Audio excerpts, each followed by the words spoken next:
I have to say, it's so good to be open. And although I can't see all of your smiling faces through the masks that we're all wearing, it's so good to see that so many of you are taking advantage of the fact that our church has been open. It's been nice to see you stop by. And it's been a wonderful thing to finally be back in our church after almost 2 months of this. It's so good to see things are slowly beginning to move again. Now, before I get too far, I want to stop for just a moment because something kind of big happened last Saturday night. And I wanted to thank personally all of you who organized and participated in our little drive-by last Saturday. I have to say I was very surprised, and I really do appreciate all of your support.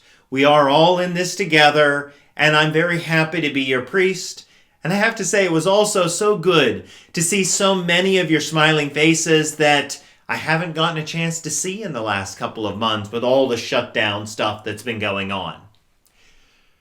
Now, in last week's message, I shared all sorts of information about what the church's reopening was going to look like. And I have to say, from the bottom of my heart, thank you. Everything has been going relatively smoothly for all of this. We've had folks signing up each evening to help clean the church. We can always use more. Please feel free to call Sue if you'd like to join us. But we do have a nice steady schedule of folks. We're seeing a nice steady, calm flow of people through the church. There's really never a time when the church is completely full and people had to wait. And yet at the same time, every time I look in the church, there's 2 or 3 people coming or 2 or 3 people leaving.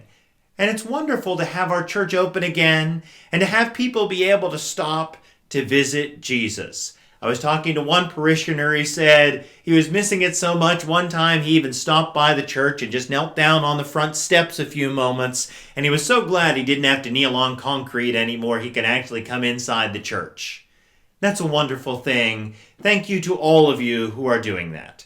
One question that did come up for me in the past week in light of the opening up and being able to have private prayer in church was, what happens if there's more than one person that lives in our house and we want to all come together? Well, if as long as you live physically in the same household, you're more than welcome to come to church and to sit in the same pew together. If you live in a physically different house, it's then that we ask that you simply sit in a different pew, the one ahead, the one behind, the one across. Now, most of you at this point have probably heard the latest news from our bishop. He's finally given us dates that we can begin those next phases of the process of reopening. So beginning June 1st, our bishop is going to be authorizing the distribution of Holy Communion outside of Mass. And then the following weekend, June 13th and 14th, we're going to resume public masses for up to 25 people. Now, I know some folks took a look at the bishop's statement, and one person said to me, "Now wait a minute, Father, what are we actually doing? This is kind of confusing." Well, to put it simply, at this point we're only permitted to have 25 people in the church at a time, and so resuming Mass as we used to isn't really a possibility. What our bishop is envisioning is we have a small group of people who are attending the Mass in person, and then everyone else is watching the Mass on TV, via live stream, and then for those of you who are joining us virtually and not able to be at the church for Mass, there would be a scheduled time shortly after that Mass when everyone would come and be able to receive communion. And since you can only have 25 people in the church at a time, some people would come in to receive communion, and some people would go out, and then the next group would go in, and some would go out. Now, I know that's not what we're used to, and I know that's going to take some adjustments, and I know there's lots of questions about all of that. I don't want to go into too much detail about this week, only because I'm going to be talking to our neighboring pastors in the surrounding area on Monday, and we're kind of coming up with a plan amongst ourselves so that all of our local parishes will be operating mostly similarly. So please stay tuned. This isn't happening until June 15th, and I hope to have more information for you next week so that we kind of have a good plan and we're able to start to put everything into practice. Now, one change that we did receive with the bishop's new directives is as far as the sacrament of reconciliation.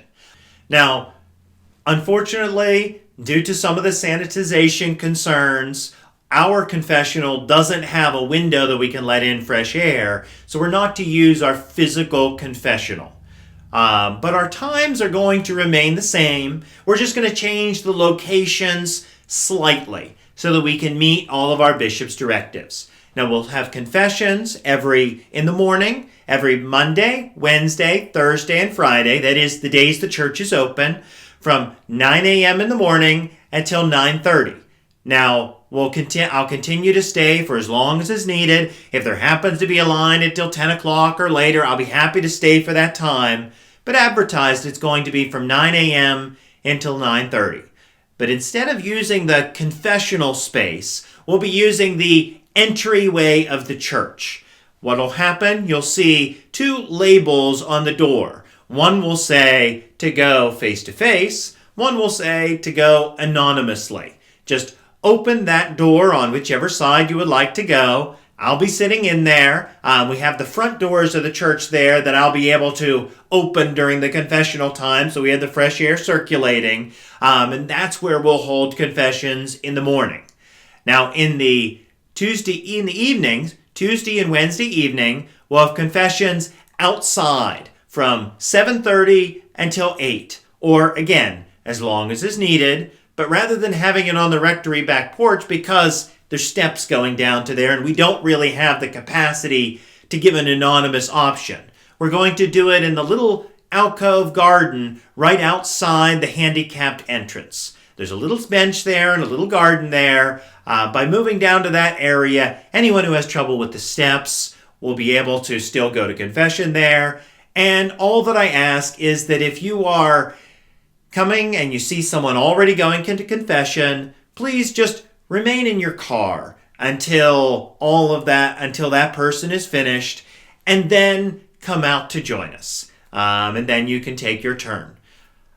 I'm hoping that by next week, we should have a listing of all the confession times from our local parishes in the area, so that if you'd like to go to one of our neighboring parishes at Nicktown or at Carrolltown or at Hastings or at Patton, we'll have all of the times for those churches posted. We know that everyone didn't get an opportunity to go to confession during our normal Lenten penance services, and while we're not able to have penance services, we will be having these extra times, and we will be allowing those spots at various parishes and advertising the other parishes' times so that you're able to make use of the sacrament. Now, while it is very good to see all of this progress and all of these things happening, I'm very aware there are still quite a few unknowns at this point. And there are some things that I feel bad that I have to tell you, wait till next week, till we figure it all out, till we can share it with you. But at the same time, just in my way of thinking, I would far rather be able to share with you what I do know and what we have in mind. Even if there are some details to be figured out yet, even if some of the things are going to change, rather than being the person who holds on to all of the details until everything's completely formatted and together, as you're all wondering, hey, does Father have a plan? What's happening? Why is he hiding it from us? No, I want to be as open as I can with you, but part of that means we're not going to have all the answers right away.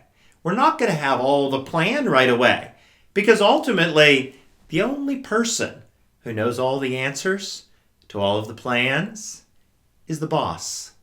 And, well, our whole purpose here is to work together as Catholic Christians to build our relationship with Jesus Christ, to grow closer to him through the sacraments, and that's what we're working on.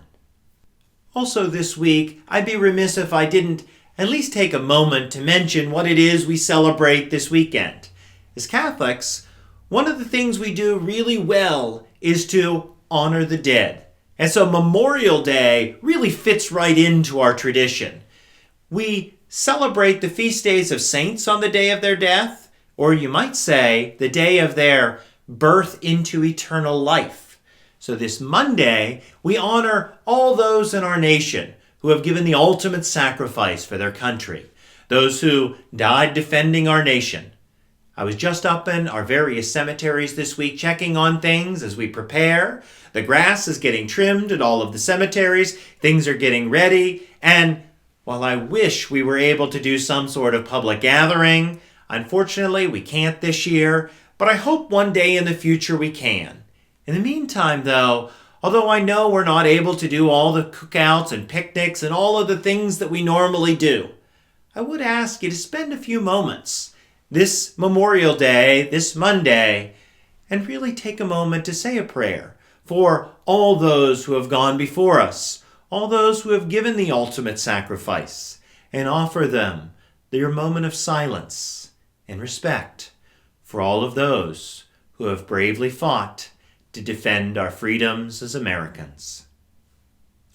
And please know this week that all of you are always in my prayers. I know that you'll see me at Mass this weekend, and I look forward to seeing you whenever you stop in for your time of private prayer. And hopefully, whenever you stop in to visit for that time of the Sacrament of Reconciliation this week. May God bless you now and always.